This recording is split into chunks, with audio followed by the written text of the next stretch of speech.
नमस्कार। सवाल इंडिया में आपका बहुत बहुत स्वागत है। मेरा नाम है अंकित त्यागी। इस वक्त सीधे आपको प्रयागराज लिए चलते हैं, जहां प्रधानमंत्री नरेंद्र मोदी एक रैली को संबोधित कर रहे हैं। कश्मीर में आर्टिकल 370 फिर से लाएंगे। इनका एजेंडा है सीएए को रद्द करेंगे। इनका एजेंडा है भ्रष्टाचार पर जो कड़े कानून बने उन्हें रद्द करेंगे। क्या ये सब करने के लिए आप कभी भी ये इंडी अलायंस वालों को, सपा कांग्रेस वालों को एक भी वोट देंगे क्या? देंगे क्या?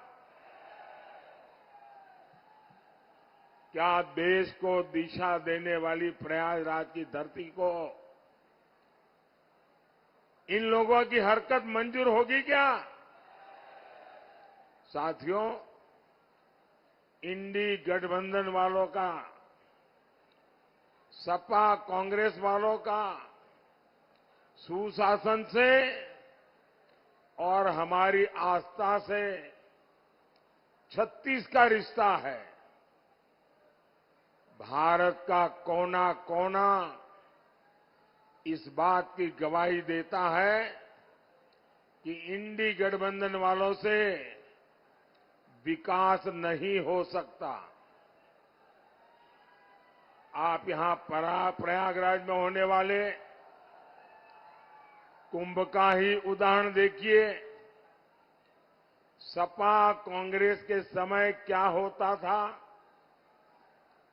भीड़ में भगदड़ मच जाती थी। लोगों को अपनी जान गंवानी पड़ती थी। हर तरफ अव्यवस्था होती थी। जानते हैं क्यों? क्योंकि उन्हें कुंभ से ज्यादा अपने वोट बैंक की चिंता रही है। अगर कुंभ के लिए ज्यादा कुछ करते दिख गए तो कहीं उनका वोट बैंक बुरा न मान जाए। इन लोगों को वोट बैंक का इतना डर सताता था।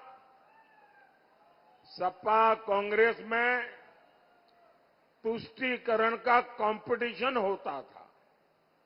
आप मुझे बताइए, राम मंदिर का बहिष्कार करने वाले ये लोग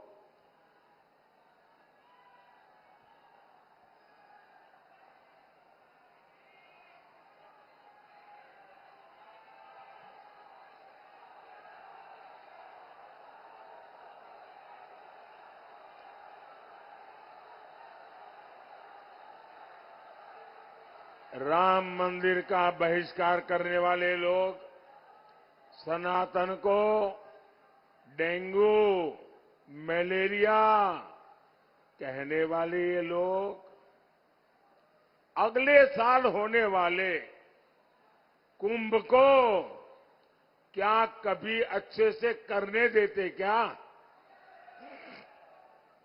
साथियों, मोदी का मंत्र है विकास भी विरासत भी। अभी अयोध्या में भव्य राम मंदिर बना है। प्रधानमंत्री नरेंद्र मोदी प्रयागराज में इस वक्त एक चुनावी रैली को संबोधित करते हुए इंडिया ब्लॉक पर उनका एक के बाद एक तीखे हमले, राम मंदिर को लेकर, सीएए को लेकर, 370 को लेकर प्रधानमंत्री ने कहा कि अगर इनकी सरकार आई तो ये सारे फैसले पलट दिए जाएंगे। आगे बढ़ते हैं और बात करते हैं बिहार की। बिहार में जो खबर आ रही है, कम से कम खबर चिंताजनक भी है और परेशान करने वाली भी है। सारण में कल जिस तरीके से चुनाव के दौरान दो पक्ष बीजेपी में और आरजेडी के कार्यकर्ताओं में जो झड़प हुई थी, उसने आज एक खूनी मोड़ ले लिया। कल हुई हिंसा में एक व्यक्ति की मौत हो गई है, जबकि 2 लोग घायल हो गए। सारण में आरजेडी उम्मीदवार और आरजेडी नेता रोहिणी आचार्य घायलों से मिलने आज पहुंची। हिंसा के बाद पूरे इलाके में तनाव है और पुलिस का भारी बंदोबस्त वहां पर लगाया गया है। कई बड़े अधिकारी वहां पर कैंप कर रहे हैं। आरजेडी का आरोप है कि बीजेपी कार्यकर्ताओं ने रोहिणी आचार्य के सामने अभद्र भाषा का प्रयोग किया और उनके ऊपर हमला किया। सुबह चाय पीने आए आरजेडी समर्थकों के साथ हिंसा हुई। गोलीबारी में एक समर्थक की मौत हो गई और 2 अभी भी घायल हैं। आपको बताते हैं कि कुल मिलाकर ये जो पूरा जो हिंसा है उसको लेकर एसपी गौरव मंगला ने क्या कुछ बताया है। यहाँ पर कल एक विवाद हुआ था, 2 पार्टी जो है बीजेपी के वर्कर्स के बीच में कैंडिडेट की उपस्थिति में विवाद हुआ था। उसी की प्रतिक्रिया में आज कुछ व्यक्तियों के द्वारा कुछ लोगों को गोली मारी गई है। इसमें 3 व्यक्तियों को गोली लगी है, जिसमें से एक की मृत्यु हुई है। एक अन्य व्यक्ति को पटना रेफर किया गया है एवं एक अन्य व्यक्ति सेफ है। इसमें पुलिस जो भी यहाँ पे घटना कारित किए हैं इनको आइडेंटिफाई करके अरेस्ट करने का प्रयास कर रही है। रोहिणी आचार्य जो आरजेडी की वहां से कैंडिडेट भी हैं, उन्होंने क्या कहा इस पूरे मामले पर, आपको सुनवाते हैं। ये लोग पूरे भाजपा वाले लोग डरे हुए हैं। लोकतंत्र की हत्या की जा रही है। हमें न्याय चाहिए। हमारे 3 कार्यकर्ता को गोली मारी गई है। ये सब भाजपा वाले गुंडे हैं, उनको सबक मिलना चाहिए। उनके ऊपर एफआईआर होना चाहिए। प्रशासन से हमारी मांग है कि इन सबको गुंडों को पकड़ करके जेल में डालना चाहिए। इस वक्त ये चलते हैं, मेरे सहयोगी प्रभाकर इस वक्त हमारे साथ जुड़ रहे हैं। मेरी सहयोगी मारिया शकील भी इस वक्त हमारे साथ स्टूडियो में हैं, बिहार पर पैनी नजर रखती हैं। प्रभाकर, सबसे पहले अभी स्थिति क्या है जमीन पर और कौन कौन लोग गिरफ्तार हुए हैं? हिंसा को लेकर अभी पुलिस क्या कार्रवाई कर रही है? देखिए, कुल मिलाकर इसमें 4 नामजद अभियुक्त हैं। 2 की गिरफ्तारी हो गई है और पुलिस का दावा है कि 2 जो हैं वो जल्दी गिरफ्तार कर लिए जाएंगे। आज रात तक का पुलिस दावा कर रही है कि गिरफ्तार कर लिए जाएंगे। जहां तक स्थिति की बात है, स्थिति अभी भी तनावपूर्ण है वहां पे, लेकिन नियंत्रण में है। नियंत्रण में इसलिए है क्योंकि सारे जो वरीय पदाधिकारी हैं, सारी जो पुलिस फोर्स है उसे वहाँ तैनात कर दिया गया है। बड़ी संख्या में पैरामिलिट्री फोर्स लगाया गया है, बगल के जिला से फोर्स मंगाया गया है और जितने बड़े सीनियर लेवल के पदाधिकारी हो सकते हैं, डीएम, एसपी, डीआईजी, कमिश्नर, सारे लोग वहाँ कैंप कर रहे हैं और उनका कहना है कि इसमें किसी को भी बख्शेंगे नहीं वो, क्योंकि ये इससे पूरे शहर में तनाव का माहौल फैल गया है। इसके चलते लगभग सारी दुकानें बंद है। छपरा की ये प्रभाकर, जरा ये जो आपका ऑडियो है वो थोड़ा कट कट के आ रहा है। हम कोशिश करते हैं उसको सुधार करके आपके पास वापस आने की। मारिया के पास चलते हैं। मारिया, राजनीतिक हिंसा, मतलब एक जमाना था जब बिहार में इन सब चीजों के बारे में बातचीत होती थी। पिछले कुछ दिनों से हमने कई चुनावों में देखा कि थोड़ा शांतिपूर्ण स्थिति रही है। क्यों इस सीट के ऊपर, हाई प्रोफाइल सीट है, राजीव प्रताप रूडी कैंडिडेट हैं, ऐसी क्या स्थिति बन गई कि इस तरह की हिंसा देखने को मिल रही है? क्योंकि ये प्रेस्टीज बैटल है अंकित। अगर बिहार की पूरी 40 सीटों की चर्चा की जाए तो उसमें से एक ये सारण की जो सीट है उसमें लालू यादव ने अपनी पूरी ताकत झोंक दी है, क्योंकि ये उनकी बेटी हैं रोहिणी आचार्य, जिनको वो जिताने के लिए हर कोशिश कर रहे हैं। अगर आपको याद होगा 2009 के चुनाव में लालू यादव यहाँ से जीते थे और उन्होंने राजीव प्रताप रूडी को हराया था। 2014-2019 में जब चुनाव हुआ तो लालू जी ने अपनी पत्नी राबड़ी देवी को यहाँ से चुनाव लड़ाया था और उन्होंने उनको हार का सामना करना पड़ा। उसके बाद 2019 के चुनाव में चंद्रिका रॉय जो आरजेडी के मेंबर हैं उनको लड़ाया गया था, वो भी हारे हैं। इस बार लालू यादव की बेटी जो सिंगापुर से आई हैं, उन्होंने ये चुनाव में वो लड़ रही हैं और उनको लालू यादव की विरासत का एक ये कहा जाता है कि अगर जो उनकी 7 बेटियां हैं उसमें से कौन उनकी बेटी ऐसी है जो उनकी पॉलिटिकल विरासत को आगे लेकर जा सकती है, तो लालू यादव ने शायद मीसा के रहने के बावजूद रोहिणी को चुना है, क्योंकि इसीलिए वो यहां से उनको लड़ा रहे हैं। आपको याद होगा कि मीसा भारती जो हैं लालू जी की बेटी, वो राज्यसभा मेंबर हैं और उसके अलावा पाटलिपुत्रा से चुनाव लड़ रही हैं। लेकिन लालू यादव बीमार होने के बावजूद उन्होंने सारण में जाकर के कैंप किया है और हर एक बूथ का मॉनिटरिंग हुई है और इसीलिए इस तरह की लड़ाई दिख रही है जमीन पर। प्रभाकर वापस हमारे साथ हैं, हमारे बने रहिएगा हमारे साथ। प्रभाकर, आप बता रहे थे कि स्थिति किस तरीके की बनी हुई है इस वक्त। जी, शायद तकनीकी कारण से आप पूरी बात हमारी सुन नहीं पाए, तो मैं आपको एक बार फिर से बता दूं कि थोड़ी स्थिति वहां अभी भी तनावपूर्ण है। बड़ी संख्या में पुलिस बल को तैनात किया गया है, पैरामिलिट्री को तैनात किया गया है, जो जितने वरीय पदाधिकारी हैं वो वहां मौजूद हैं।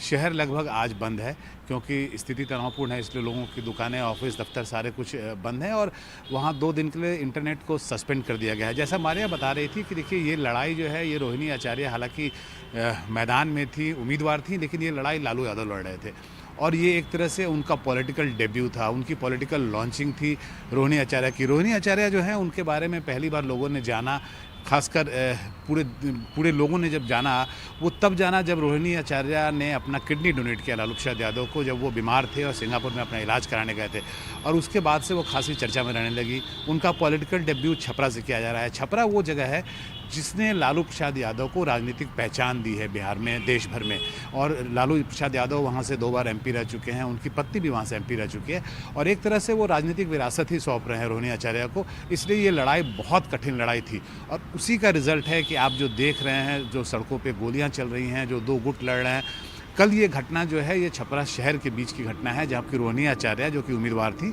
वो निकली थी चुनाव के वक्त, वोटिंग के वक्त, और वो वोटिंग के वक्त जैसे उम्मीदवार जो हैं वो दौरे करते हैं, हर बूथ पे जाते हैं देखने के लिए कि वहाँ स्थिति ठीक है कि नहीं, सब कुछ नियंत्रण में है कि नहीं। रोहिणी आचार्य भी वहाँ पे गई थी। ये भिखारी ठाकुर चौराहा है छपरा शहर का।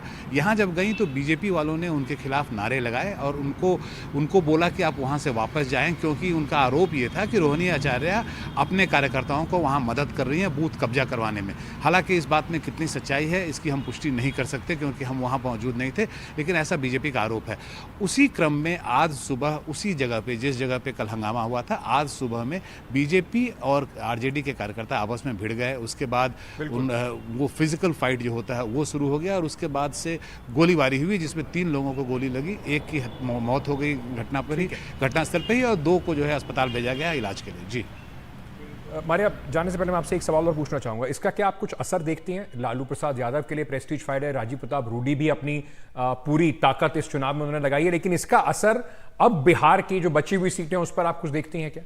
जी, आरजेडी जिस तरह से इस बार का चुनाव लड़ रही है, क्योंकि आरजेडी जो इंडिया ब्लॉक है उसका सबसे अहम हिस्सा है, जिस तरह से समाजवादी पार्टी समझिए चुनाव लड़ रही है, कांग्रेस बी प्लेयर है उत्तर प्रदेश में, उसी तरह से आरजेडी मेन प्लेयर है और जो कांग्रेस है या फिर CPI-ML है वो सब सेकंड और थर्ड रंग प्लेयर है इस इंडिया ब्लॉक के बिहार में।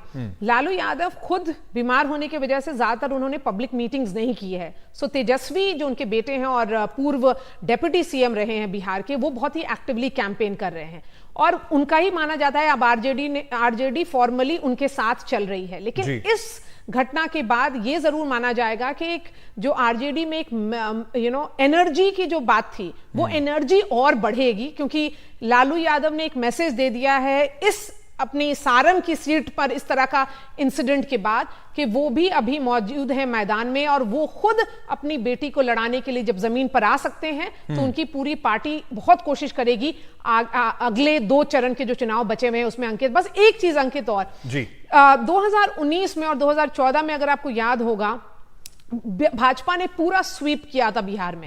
इनफैक्ट 2019 में एक ही सीट ऑपोजिशन को मिली थी, 39 सीट्स 40 में से भाजपा जीती थी। उस वक्त बीजेपी और जेडीयू का अलायंस भी था, तो हमारे दर्शकों को यह जानकारी जरूरी है।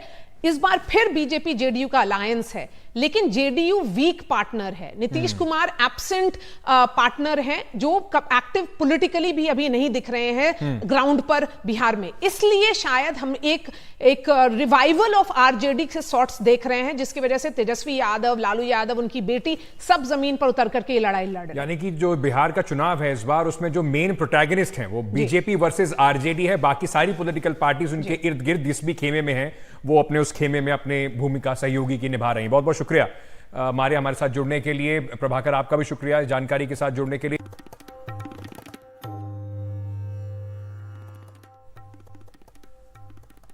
भारतीय विदेश मंत्रालय का कहना है कि किर्गिस्तान में पढ़ाई कर रहे भारतीय छात्र पूरी तरह से सुरक्षित हैं, लेकिन भारत में उनके अभिभावक डरे हुए हैं। राजस्थान के कोटा में करीब 1 दर्जन स्टूडेंट किर्गिस्तान में पढ़ रहे हैं। वो अपने हॉस्टल में हैं और परिजनों ने सुरक्षित भारत लाने की सरकार से जो अपील है वो की है। लोकसभा अध्यक्ष ओम बिरला के जरिए विदेश मंत्रालय से मदद की गुहार लगाई गई है। ये स्टूडेंट्स वहां मेडिकल की पढ़ाई करने के लिए गए हुए हैं।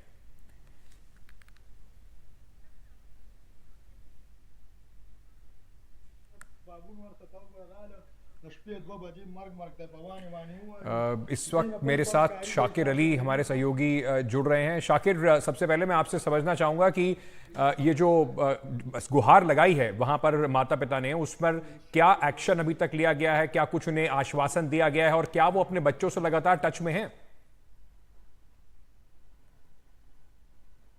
जी बिल्कुल, वो लगातार जो है बच्चे क्योंकि हॉस्टल में हैं और वहाँ से जो है लगातार वीडियो कॉल के जरिए वो बातचीत कर रहे हैं।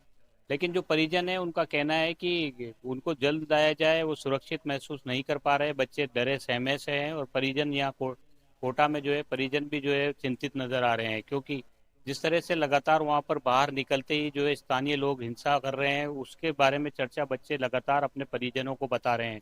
लोकसभा स्पीकर क्योंकि कोटा से ताल्लुक रखते हैं, तो परिजनों ने उनसे बातचीत की थी। उसके बाद जो है लोकसभा स्पीकर ने विदेश मंत्रालय में बातचीत की और हेल्पलाइन नंबर वगैरह जो जारी हुए, और उसके बाद में अब कोशिश ये की जा रही है कि जल्द से जल्द बच्चे वापस आ सके। अभिभावकों ने एक और मांग सरकार से की है कि जैसे ही इस तरह के हालात बने हैं, जो फ्लाइट है उसका किराया में भी जो है बढ़ोतरी कर दी गई है, तो उसमें भी जो है रियायत की जाए। जब बच्चों को यहाँ लाया जाए तो उसमें जो डबल जो किराया हो गया है फ्लाइट का, उस किराए को जो है कम किया जाए, उसमें रियायत की जाए। लेकिन बड़ी बात यह है कि फिलहाल जो है अभिभावक इंतजार कर रहे हैं बेसब्री से अपने बच्चों का यहाँ आने के लिए, और उसके लिए वो तमाम प्रयास कर रहे हैं। तो उन्होंने जो है भारतीय दूतावास से भी जो है मांग की है कि उनके बच्चों का जो वीजा है वो जल्द उनको जारी कर दिया जाए। हमारे साथ बने रहिए। हमारे बड़े सहयोगी उमा शंकर सिंह भी इस वक्त हमारे साथ जुड़ रहे हैं। लेकिन इस बीच किर्गिस्तान में एक वीडियो बयान जो है वो जारी करके सबको अफवाहों से बचने के लिए कहा है। उनके मुताबिक हालात स्थिर हैं और उसने विदेशी छात्रों से अपील की है कि वो घबराए नहीं, अपने जो आम दिनचर्या है उस पर लौटे। उमा शंकर सिंह हमारे साथ जुड़े हुए हैं। उमा, क्यों इस तरीके की अफवाहें शुरुआत में निकली हैं, क्या पूरा मामला है, जरा दर्शकों को समझा दीजिए। जी देखिए, जो हिंसा का जो मामला है वो 13 मई को एक घटना हुई, उसके बाद शुरू हुआ। और उस घटना में जो पाकिस्तानी और जो इजिप्ट के छात्र थे वो शामिल थे। स्थानीय लोगों के साथ उनकी झड़प हुई और उसके बाद जो है उसके 4-5 दिनों के बाद इस तरह का जो हमला है खासतौर पे पाकिस्तानी छात्रों को निशाना करके किया गया। कुछ बांग्लादेशी छात्र भी उसकी जद में आए, लेकिन पाकिस्तान की तरफ से जो जानकारी दी गई उसमें 14 जो छात्र हैं पाकिस्तानी वो घायल हुए हैं। जहाँ तक भारतीय छात्रों की बात है तो इस हिंसा को देखते हुए जो कि पाकिस्तानी छात्रों के खिलाफ हुई, उनका चिंतित होना स्वाभाविक है, उनके माता पिता का भी चिंतित होना स्वाभाविक है।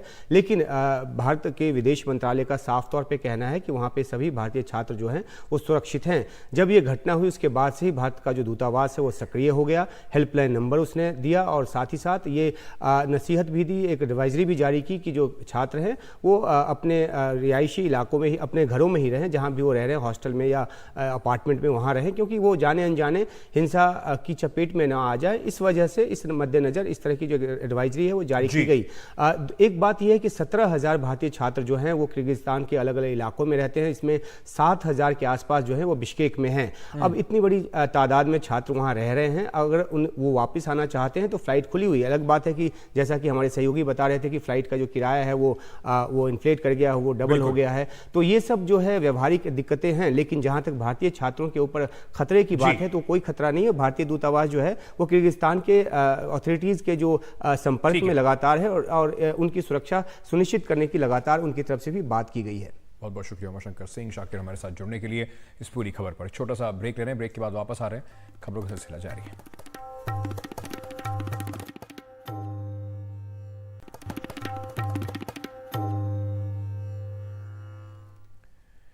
दिल्ली, उत्तर प्रदेश, हरियाणा, पंजाब और राजस्थान समेत उत्तर भारत के कई क्षेत्रों में गर्मी बढ़ती जा रही है।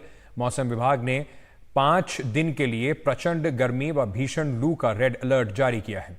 इन 5 राज्यों में सोमवार को औसत अधिकतम तापमान 45 डिग्री के पार रहा। मध्य प्रदेश, उड़ीसा और गुजरात में भी 5 दिन के लिए लू जैसे आसार जो हैं वो नजर आ रहे हैं। दिल्ली में सोमवार को लगातार दूसरे दिन पारा 47 डिग्री के पार चढ़ा। दिल्ली और पंजाब सरकार ने जिन स्कूलों में ग्रीष्मकालीन अवकाश अभी तक नहीं हुए हैं उन्हें तत्काल प्रभाव से छुट्टियां घोषित करने का निर्देश दिया है। इसके अलावा यूपी के गाजियाबाद और नोएडा में भी स्कूल को बंद कर दिया गया है।